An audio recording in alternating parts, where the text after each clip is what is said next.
Kirkira jaalalaa kutaa ja'affaa kennaa Darajjeetiin kan barreeffame.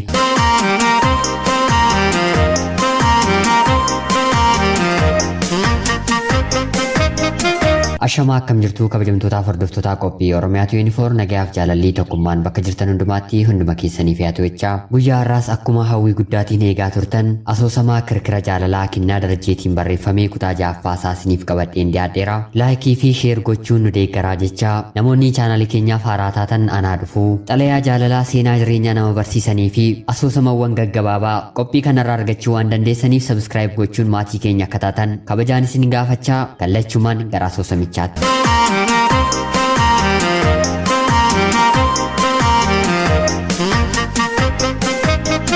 Guutuunis ol ka'ee afaan saabanee hafe bareedinni ishee addeessa galgalaa fakkaata hundi isaaniis hedduu isaan ajaa'ibe miirri guutuus wal make akka jaalallee isaatti ilaaluuf isa gaddisiiste akka obboleettii isaatti ilaaluuf onnee isaa boojiteetti haalli kuulanii amanuuf wanga nama rakkisutti geesseetti xiyyeeffannoon isaaniis gara ishee ta'e kuulaniin sammuu ishee keessa wanti waca qabu shuu jecha yeroo sammuu ishee keessa darbu imimmaan ciccitaa maddii isheerraatii gadi bubbu'e guutuun dafee deemee ofitti ishee qabuun leensaaf kennaanis ta'ii arganitti ija keessa wal ilaalani leensaan ol kaatee harka kuulanii qabdee rifeensa ishee sirreessisiiseen deebi'a har'a sababa guutuutti as bulaa jirra naannoo kanatti nu eegaa jechuun kuulanii fudhattee gara mana rifeensaa deemte kennaanis gateettii guutuu qabee taa'imee gadi akkamiin intala kana argite otoo simiiteeoo leensaa makoofillee xiqqoo yaaddu ture ani intala kana yeroo darbe dhagaadhaan otoo ijoollee ariituun argine jechuun qilleensa baay'isee ofitti fudhatee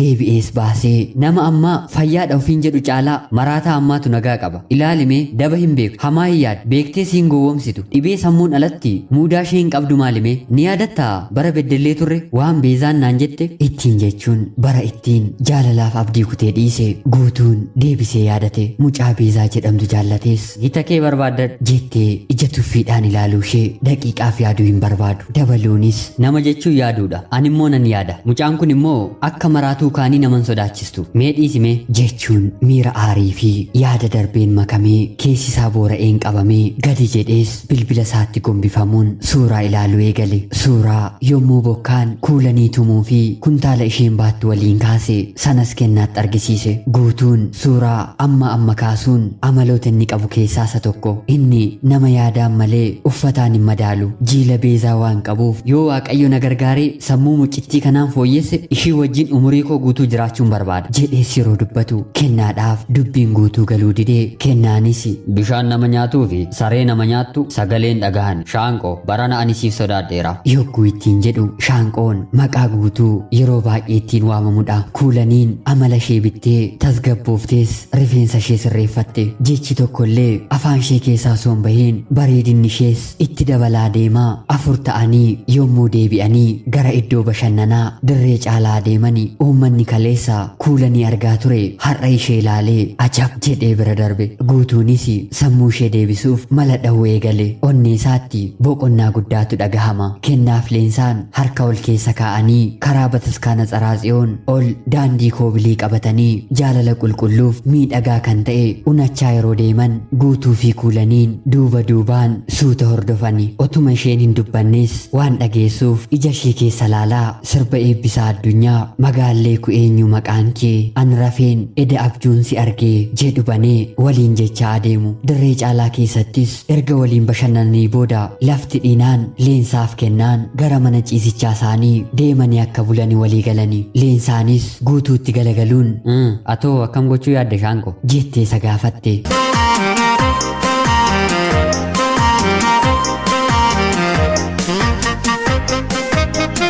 Guutuun waan murteessu bitaa itti galus ija kuulanii ilaalaa akka waaqni godhe taana sin deema jedhee deebisee fi mooraa inni kireeffatee taa'u hiriyoota isaa amma biyyaa galan abdii isaaf suutumee qofatu achi keessa jiraata abdii isaaf suutumeen hiriyoota kennaa fi guutuuti amma suutumeen ulfa waan taateef maatii bira magaalaa godina Jimmaa jalatti argamtu geeraa adeemaniiru kanaaf guutuun mooraa keessa kennaa waliin bubbulus guyyaa lamaaf sababa leensaaf qophaasaa bulaa ture kennaanis harkasaa gateettii leensaarra kaawwatee amma lafti waan dheeruu fi waan maladhu shaanqo jedhee itti dubbate. Guutuunis deebisee isin adeemaa waan haaraa jiru isiniif hin bilbila waa'ee keenya yaadda'inaa isinitti haa tolu akka isin nama hin hafsiistan immoo waan biraati jedhee isaan koowe. Leensaan adda ishee laphee kennaatti buuftee laga tokko waraabamne homaa gochuun hin danda'amu jechuun borga nama waan deemtuuf harka isheetti qabdee barruu isaatti buute nagaa dhaammachuu isheeti. Kennaanis akka taatu ta'e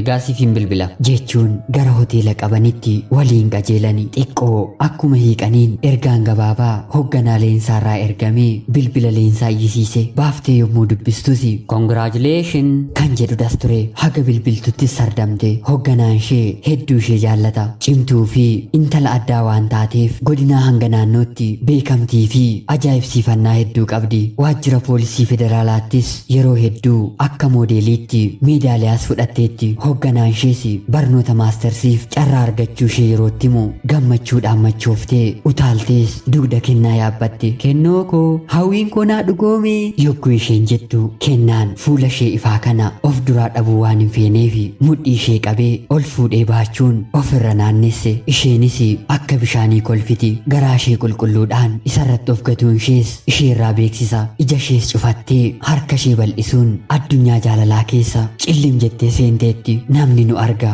yoo nu arge maal jedha kan jedhuudhaaf dhimma tokkollee hin godhanne. Guutuun keessi isaa rifataa harka kuulanii qabee ka'e hin dubbattu waan ta'eef akkaataa ittiin ishee tajaajilu yaadaa gara mana isaatti qajeele. Kophee isheef ta'uu fi wantoota tokko tokko gara suuqiitti goree erga fuudhee booda bakka manaa deeme. Kuulaniin afaanii dubbachuu baattus amala nama rakkisu homaan argisiisne. Ijji ishee fi harki ishees ni socho'a. Dubbii afaaniif sagalee baasuu qofan dandeessu. Guutuunis mana erga seensisee soofaa guddaa fuula dura jiru irra akka teessu godhe. Manni isaa haadha manaa dhabus akka addaatti miidhagdi. Meeshaa inni hin guuttannes hin jiru. Televiziyoonni mana isaa keessaa hanga dirree kubbaa miilaa bal'ata. Teessumni mana isaa keessa jiranii qulqullina mana isaa muuziyeemii haga fakkeessutti nama ni booji'a. Kuulaniinis soofaarra erga teessee booda ija ishee tiivii irra kaawwatte. Guutuunis ol dinqa seenee uffata qorraa fidee erga itti uffisee booda gara irbaata hojjechuutti deebi'e. Irbaata safaan kaa'ee erga nyaatee osoo wal cinaa taa'anii tiivii ilaalanii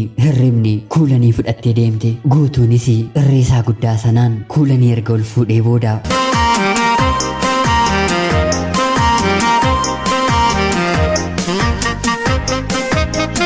adda ishee keessa dhungatee gara sireetti baatee geesse. Erga ishee ciibsees ija ishee keessa laala. Isheen maramtee rafteetti. Otuu dhukaasni ka'ees waan dammaqxuun fakkaatu. Guutuunis akkuma malasaa suuraa kaasuu waan jaallatuuf iddoo isheen ciiftutti ofii isaa waliin suuraa kaase. Suurri seenaadha ati immoo seenaa kooti jechuunis adda ishee keessa dhungate. Uffata halkaniis erga uffisee booda ofii isaa deemuun soofaa irra ciise. Maqaa kuulanii jedhus hanga yoonaatti waan dhagahee hin beekneef seenaa jedhee moggaafate. Yommuu taa'ee yaadus diraamaa dubbifamee hojjetamaa jirutti fakkaate. Nama yaadaan hubatee ilaaleefis jireenyi guutuu jireenya abjuuti. Guutuun nama gaariis ture. Namummaa jechuunis jireenya loogii fi fakkii isaa hin qabneen jaalala ilma namaa hundaaf walqixa kan hiru jechuudha. Guutuun garaa qulqulluu waan baatuuf sammuun isaas boqonnaa guddaa qaba. Leensaan jaalala ho'aa keessa jiraattullee har'as miira isaanii akka abbooman murteessiteetti. Abbaa isheettis bilbiluun gammachuu isheetti himte. Har'as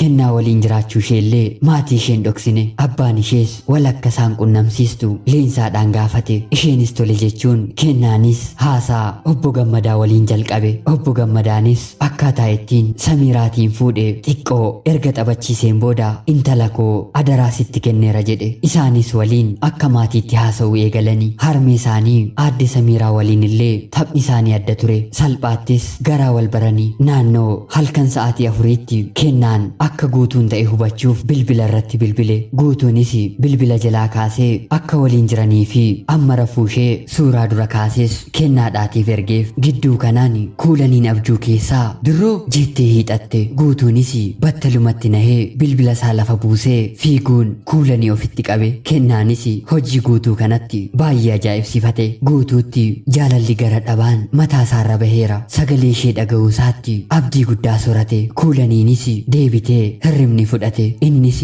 deebi'ee soofaa isaarra utaalee bu'e. Ciisees xiinxaluu eegale. Mucaa kana nan gaddeef moo nan jaalladhe? Dirroon immoo eenyu? Jechuun yaada gaaffii of keessa naannesse. Garaan jaallate gowwaadha. Akkuma jedhanii keessisaa akka mucaa wallaaltuutti qulqullaa'e. Miira isaas hubachuu hin dandeenye. Leensaa fi Kennaan karaa isaanii jaalalli of isaan wallaalchiseera. Kennaan har'a obsan qabu Leensuu jedheetti maramee, Leensaanis miira sammuu ishee olii waan ta'eef harka isaarratti laafa.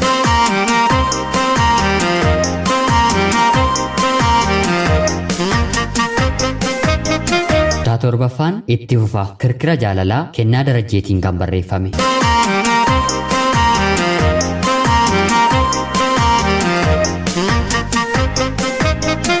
Jaalatamtootaaf hordoftoota qophii Oromiyaa 24 asoosamaa kirkira jaalalaa kutaa kutaadhaan isiniif dhiyaataa jiru kanatti akka bohaaraa jirtanii fi hedduun keessanis itti gammadaa akka jirtan nuuf barreessaa jirtu guddaa galatoomaa. Asumaanis barreessaa asoosama kanaa Kennaa Darajjee galateeffachuun barbaada. Kan ammayyuu barreessaa jiru obboleessa keenya Kennaa Darajjee waan ta'eef isallee isin obboloonni koo akka jajjabeessitaniin barbaada. Qophiin guyyaa har'aa kana fakkaatti. Kutaan torbaffaanis itti fufaa. Hanga yoonaatti dhaggeeffachuudhaanis na waliin kan turtaniif guddaa galatoomaa isiniin jecha kutaa sattaanuu fi qophii gara biraatiin hanga walitti deebinutti nagaan tura.